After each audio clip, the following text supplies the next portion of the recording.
sebagai brand ambassador ataupun yang lain sebagai afiliator atau apapun itu mempromosikan. Nah, mereka harusnya dibina oleh OJK karena kan mau investasi ilegal mau enggak, dia aku rasa sih mau aja gitu.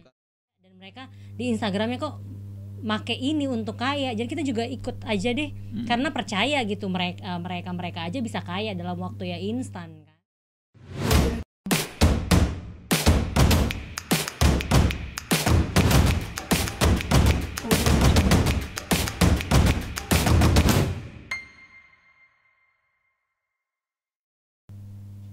Halo guys, halo Pristi Team, balik lagi di Pristi Channel bersama gue Lia dan juga Asfar. Hari ini Welcome kita to our channel. Iya.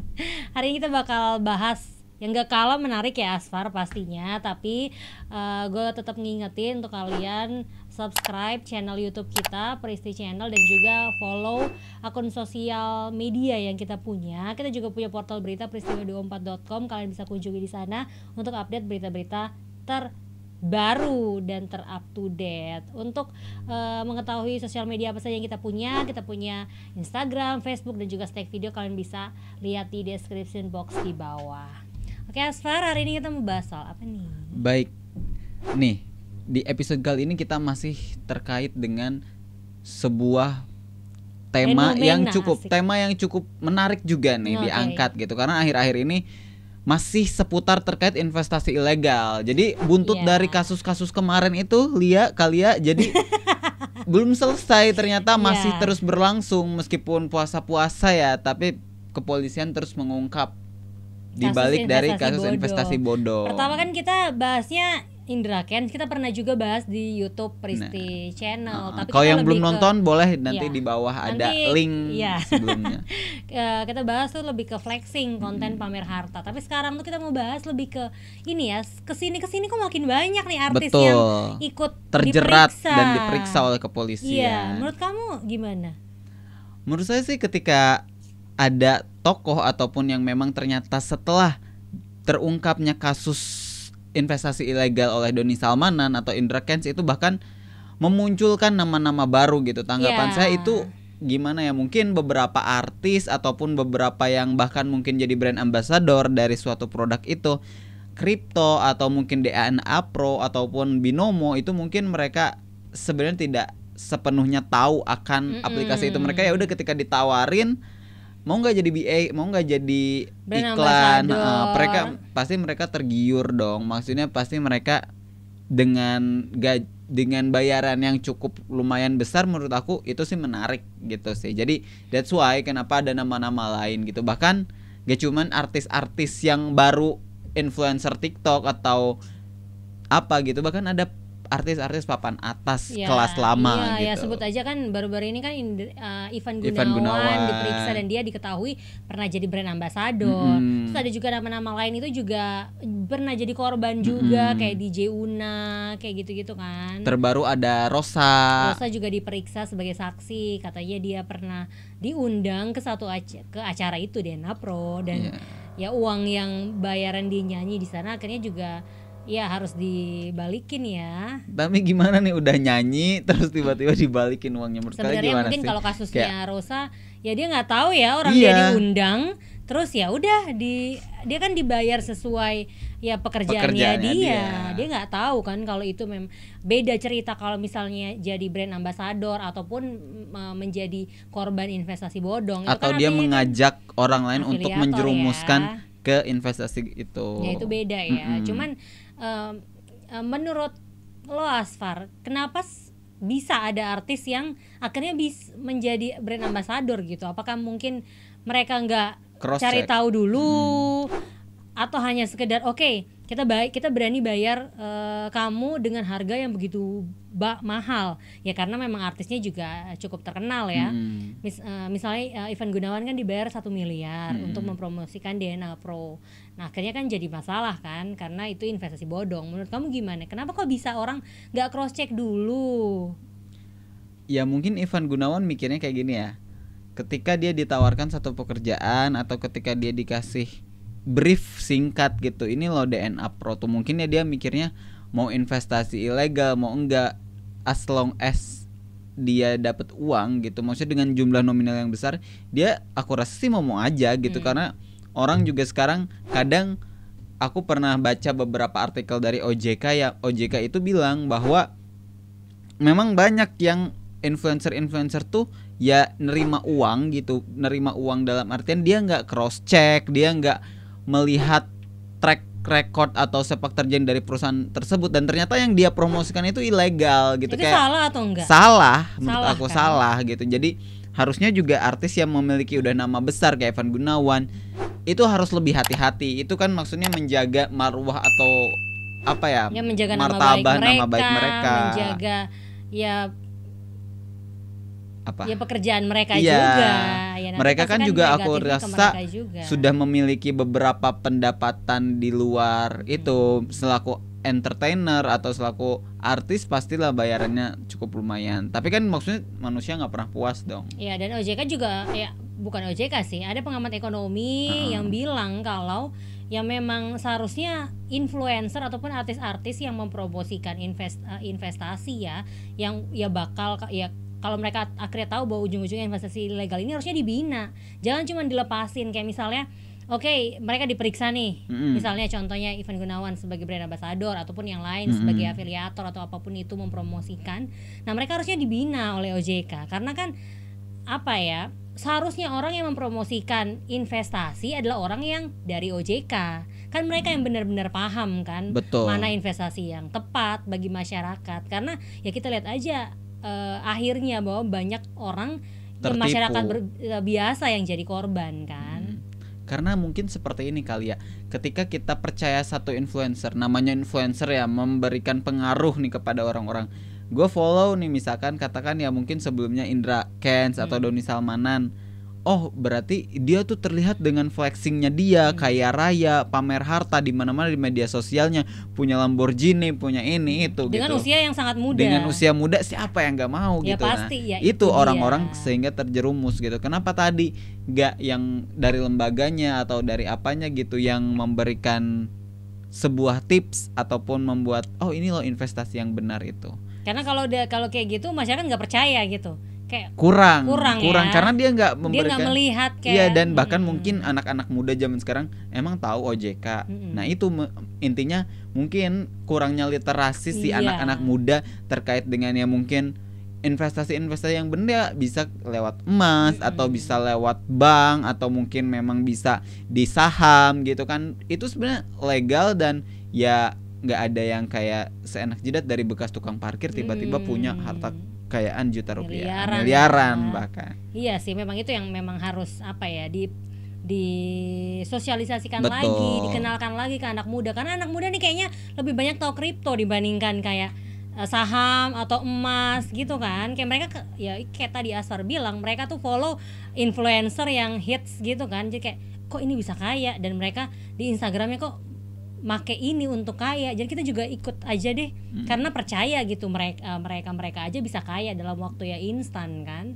Jadi mereka juga punya apa ya, punya tokoh pemikiran yang dan tokoh yang oh gue juga bisa gitu. Tapi sebenarnya kalian nih mungkin sahabat Prestige Channel mungkin pengen tahu nih sebenarnya harusnya gimana sih kalau kita tuh menyikapi dengan adanya beberapa kayak fenomena-fenomena yang terjadi artis-artis atau sekarang bahkan ya banyak korban-korban yang disayangkan ya, kemarin mungkin dari pinjol sebelumnya atau tuh juga kesini ada investasi yang keluar lah aplikasi-aplikasi kayak gitu. Mungkin kan marak tuh sekarang aplikasi-aplikasi di handphone atau kayak nabung apa dan lain-lain. Menurut kalian itu gimana sih menyikapinya gitu, khususnya buat anak-anak muda gitu? Sebenarnya sebelum aku menyikapi ada satu lagi yang mau aku omongin. Tadi kan kita ngomong soal Ivan Gunawan jadi brand ambassador. Ada beberapa artis yang memang dilaporkan ternyata mereka juga jadi korban. Artis juga jadi korban. Iya, salah satunya kan DJ Una. DJ Una kemarin dia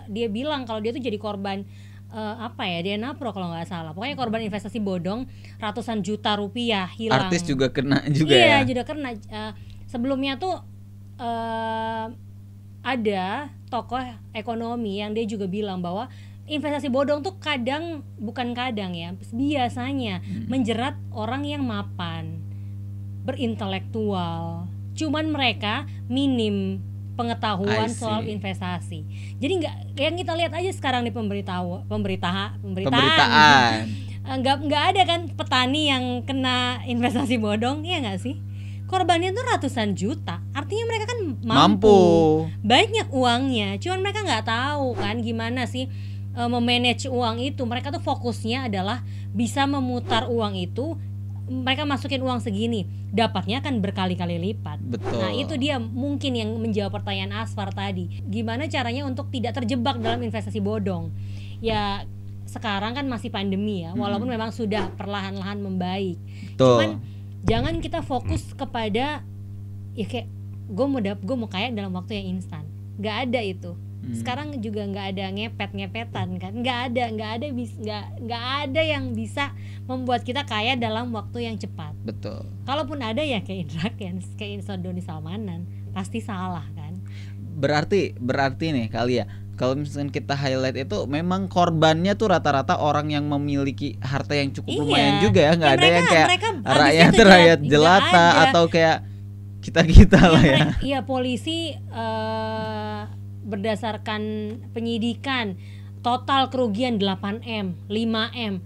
Kamu pikir satu korban tuh ngasih berapa? Dia pasti investasi bisa 200 juta, DJ Una 700 juta. Iya kan? Gede banget ya Bun. Gede banget. Jadi korban biasa aja tuh mereka investasi sampai ratusan juta.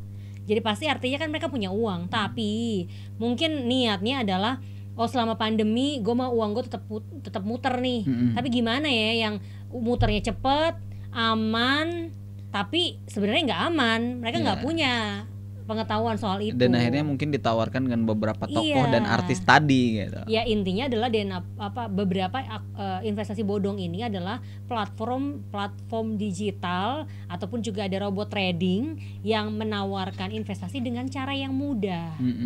Ya orang sekarang siapa yang nggak mau mudah? Sekarang tuh kayak apa-apa ribet kan. Jadi kayak ya kalau ditawarin yang mudah dan cepat kenapa tidak? Siapa nggak mau? Yes. Ya itu dia tadi. Oke, terus tadi cara menyikapinya gimana jadinya? Kan tadi ternyata memang orang-orang kaya, orang-orang yang sudah memiliki harta yang cukup lumayan tapi tetap terjerat gitu. Itu literasinya kurang gitu. Sebenarnya peran penting yang harus berperan tuh ya selain diri sendiri siapa sih kalian? Ya pasti harus banyak ini ya. Baca soal gimana sih cara berinvestasi yang aman, yang tepat. Jangan cuman kalian harus cari tahu juga investasi ini tuh udah terdaftar OJK kah? Udah Bapepti. Iya. Jadi jangan kadang-kadang kan yang mereka klaimnya investasi digital global. Ya oke, di luar sih aman-aman aja, iya kan? Di luar mah aman-aman aja, tapi di Indonesia kan belum tentu legal, belum dilegalkan. Ya nanti akan kebawahnya adalah kriminal kan, penipuan. Tapi kalau boleh tahu tuh kayaknya ini kasus pertama di Indonesia. Maksudnya baru tahun ini kan. Iya.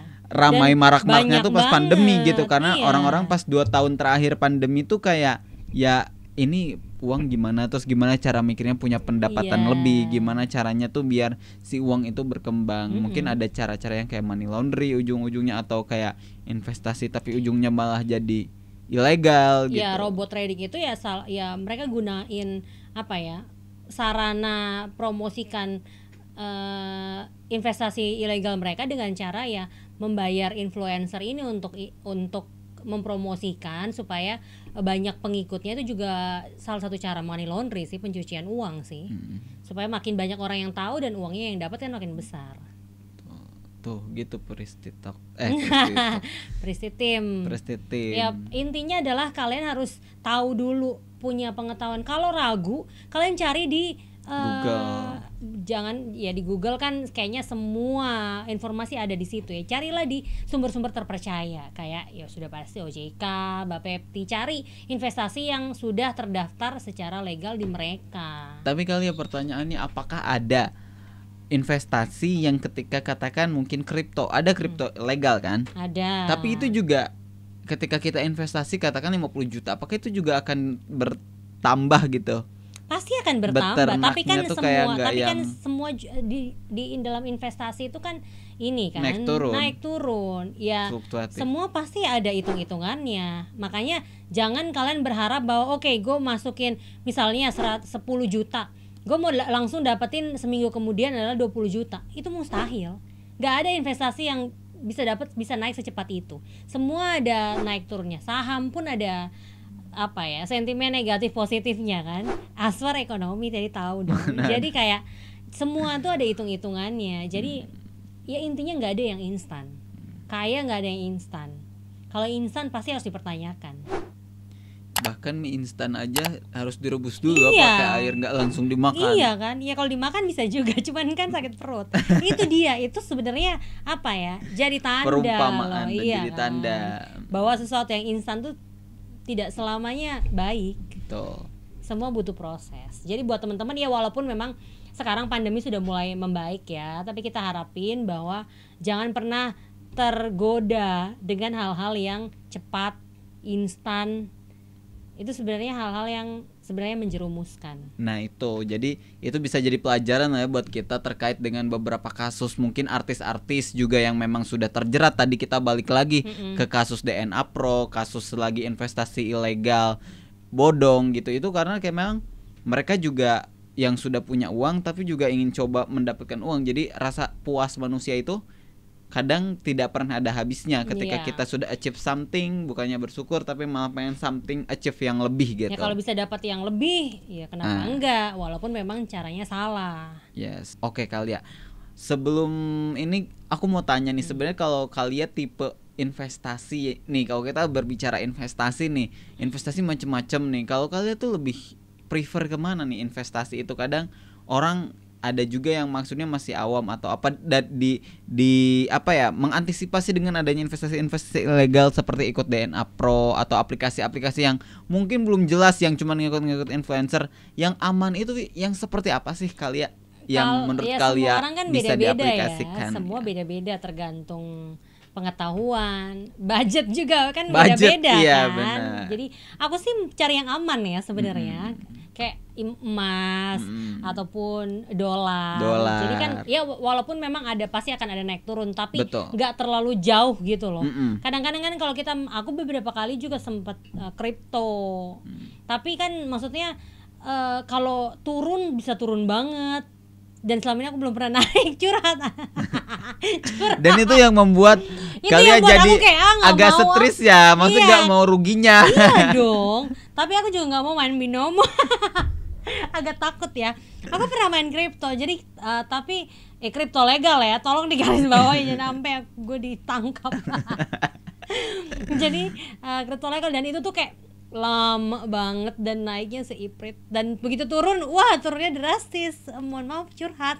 Ya, tapi jadi aku mainnya tuh yang lebih aman, yang dan emas, dolar kayak gitu. Jadi kayak ya udah, dan itu kan apa ya, aku tuh kayak ya simpan aja gitu. Ya, jadi kita nggak tahu juga kan. Nah itu mending di jangka panjang. Kalau aku sih lebih ke saham. Meskipun ya sahamku nggak beberapa juta, puluh lot ya. Maksudnya ya aku beli yang kayak blue chip, yang maksudnya yang nyata-nyata Telkom, yang kayak Antam. Tapi aku save aja dan nggak tahu nih kapan aku bakal buka lagi sih. Itu ya udah kayak cuman iseng ya, meskipun aku juga sebenarnya ya cari-cari yang aman sih, kayak emas tadi. Ya nggak nunggu apa-apa kan, budgetnya kita ya tergantung fokus orang ya. Orang lain ada yang kayak gue mau investasi buat cepet kaya, tapi ada orang yang kayak udah diemin aja. Mereka mikirnya kayak maraton kan, jangka panjang. Gak yang tipe orang tuh ada yang buy sell. Kalau aku buy diemin aja. Bye sekalian. Sampai lupa ini. Sampai lupa. Bener, sampai lupa. Itu kayaknya naras 10.000 doang. Enggak. Berapa? Ya adalah sekian juta. 1 juta.